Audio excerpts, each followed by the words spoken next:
Yo la team, j'espère que vous allez bien, que vous passez une excellente journée après avoir parlé des 9 premiers matchs de Ligue Europa qui vont se jouer mercredi. On enchaîne tout simplement avec les 9 nouvelles rencontres et les 9 dernières qui se jouent jeudi. Juste avant toi, installe-toi tranquillement dans ton canapé, dans ton lit, tu mets ton plus beau pouce bleu et n'hésite pas également à rejoindre dès maintenant mon groupe public. Tu le vois sur le petit tableau. Ajax Beşiktaş en exclusivité sur mon groupe public, donc sur les coups de 20h30. J'enverrai une analyse détaillée de cette rencontre directement à toutes les personnes qui sont et qui vont rejoindre le groupe Telegram. Donc rejoins-nous dès maintenant. Le lien est tout simplement en commentaire épinglé de cette vidéo.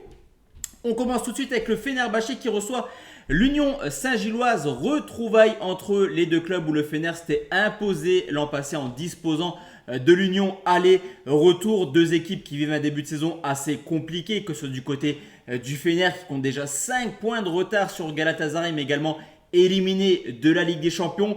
Mais l'Union Saint-Gilloise, c'est pas mieux actuellement. Les résultats sont simplement catastrophiques en championnat. Une piteuse quand même 13e place avec 2 victoires, 4 nuls pour 2 défaites déjà en championnat. Alors ok, il n'y a que 3 points de retard sur le deuxième dans un championnat très serré en Belgique. Mais en termes de résultats, on repassera et clairement en termes de stats également offensifs avec seulement un petit but marqué sur les 6 derniers matchs. Je vois un match assez fermé avec une équipe de l'Union qui ne voudra pas trop se découvrir. Donc je vais prendre Fener ou nul et moins de 3,5. C'est coté à 1,67. Deuxième rencontre, c'est Malmo qui reçoit les Rangers. Tant dans le match entre le Fener et l'Union, je vois quelque chose d'assez fermé. Dans le match entre Malmo et les Rangers, là par contre, ça devrait être un peu plus ouvert. Attention à Malmo qui tourne très bien à domicile, seulement 2 défaites en 2024 et qui a marqué dans 16 de ses 18 matchs. Les Rangers sont clairement office quand même de légers favoris de par son effectif, mais également son expérience, une équipe capable de hisser son niveau de jeu. On l'a vu contre Kiev, on l'a vu contre Salzbourg, également lors des qualifications de la Ligue des Champions. Donc pour moi dans ce match, c'est un peu du 50-50, il n'y a pas réellement de favoris. En tout cas, je vois un match assez ouvert, plutôt plaisant. Donc on va prendre les deux marques à 1,65. Comme je te l'ai dit, le match entre l'Ajax et Beşiktaş sera en exclusivité sur mon groupe public. Le lien est tout simplement en commentaire épinglé. Il y aura vraiment de très très belles cotes sur ce match et surtout une très belle confiance à vous proposer. On enchaîne avec la Roma qui reçoit Bilbao après un début de saison très compliqué de la part des Roma. Et un licenciement de De Rossi qui a vraiment fait grand bruit du côté de l'Italie et plus particulièrement de la Roma. La Roma va mieux, elle s'est imposée 3-0 ce week-end contre Udinese avec un but de Dovbyk mais également un but de Dybala. À côté de ça, il va falloir reprendre confiance directement, donc je ne les vois pas laisser ce match de côté. Mais qui arrive, cette équipe de Bilbao qui vraiment, depuis l'an passé, pour moi, c'est une équipe très performante, surtout offensivement. Alors, Nico Williams sera sûrement incertain, enfin il ne devrait pas jouer ce match contre l'AS Rome, mais c'est quand même une équipe qui est capable de hisser son niveau de jeu. On le voit régulièrement en Liga contre l'Atlético, le Real ou le Barça. Généralement, ça joue quand même au ballon, donc je les vois capables de faire un bon coup. À prendre comme pour Malmo Rangers, tout simplement les deux marques, 1,75, ça me paraît plutôt pas mal. Avec sur ce coup, tant Malmo Rangers, un peu du 50-50, là je mettrais quand même un petit avantage les gars du côté de Bilbao, mais bon, mon prono c'est les deux marques.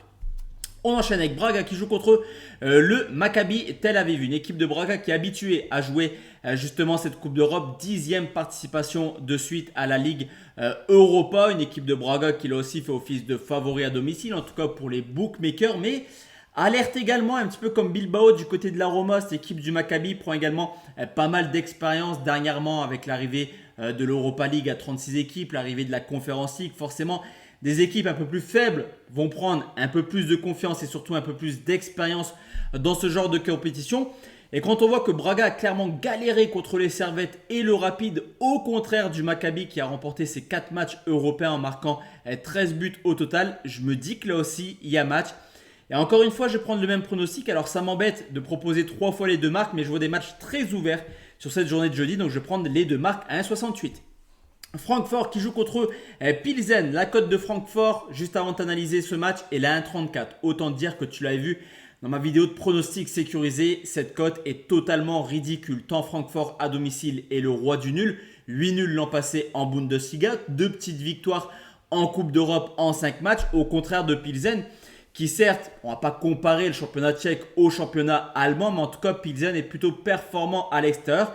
Et on l'a vu l'an passé également, des résultats plutôt cohérents. 3 victoires à l'extérieur en phase de poule, 2 nuls lors des tours de phase finale du côté du Servette, mais également du côté et surtout de la Fiorentina, me font tranquillement penser que cette équipe de Pilsen est capable de faire un coup. Alors, ok, Francfort gagne très peu à domicile, mais en tout cas, ça perd quasiment pas.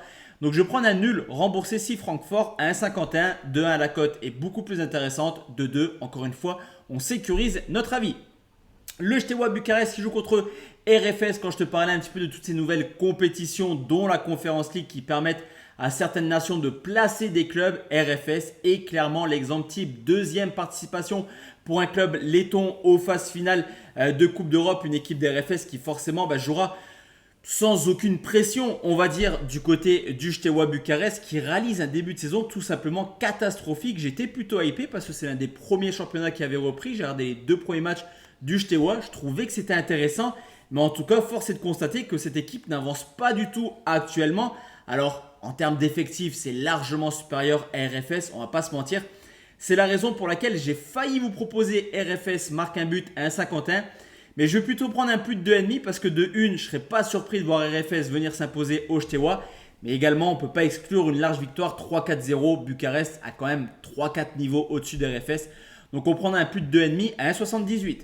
Lyon qui joue contre l'Olympiakos 4 jours après l'humiliation contre l'Olympique de Marseille. Il n'y a pas d'autre mot. L'accueil sera tout simplement glacial pour les Lyonnais. Mais on le sait, Lyon en Coupe d'Europe généralement, ça déçoit rarement. Et bien que vainqueur de la Conference League l'an passé, l'Olympiakos est plutôt à l'aise à domicile qu'à l'extérieur.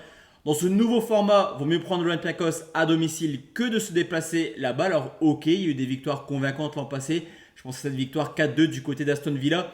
Mais historiquement, tu as quand même une tendance à voir l'Olympiakos en difficulté à l'extérieur. On sécurise, ça reste Lyon. On n'est jamais à l'abri d'une contre-performance. Donc Lyon nul et plus d'1,5 à 1,62. Et enfin, messieurs, dames, la dernière rencontre, c'est Tottenham qui joue contre Karabakh. Là aussi, les saisons, elles se suivent et elles se ressemblent clairement pour les Spurs, encore une fois. Défensivement, cette année, c'est catastrophique. Je ne sais pas comment cette équipe peut encaisser autant de buts depuis maintenant plusieurs années. Offensivement, on ne peut rien leur reprocher. D'ailleurs, avec le tacticien Postecoglou, on le sait, ça va vraiment vers l'avant dans ces matchs. Mais à côté de ça, Karabakh, pour ceux qui suivent vraiment bien le foot, ok, il reste sur une défaite 3-0 du côté de Zagreb. Mais ils ont marqué 7 buts du côté de Ludogorets, 2 à Lincoln. Et l'an passé, ils avaient marqué lors des 2 déplacements au Bayer Leverkusen en les embêtant à chaque fois, mais également du côté de Braga en marquant 4 buts quand même à Braga lors des phases finales d'Europa League. Il me semble que c'était en 8e de finale ou Conference League, je ne sais plus. Mais en tout cas, ils ont été capables de marquer 4 fois du côté de Braga. Donc c'est une équipe qui peut poser des problèmes à n'importe qui. Tottenham devrait s'imposer, mais je vais plutôt partir sur les 2 marques là aussi à 1,89. Donc voici la team, mes avis pour cette nouvelle journée d'Europa League, en tout cas cette première. On se retrouve demain de notre côté pour parler de la Ligue 1. Très bonne soirée à tous. Ciao, ciao la team.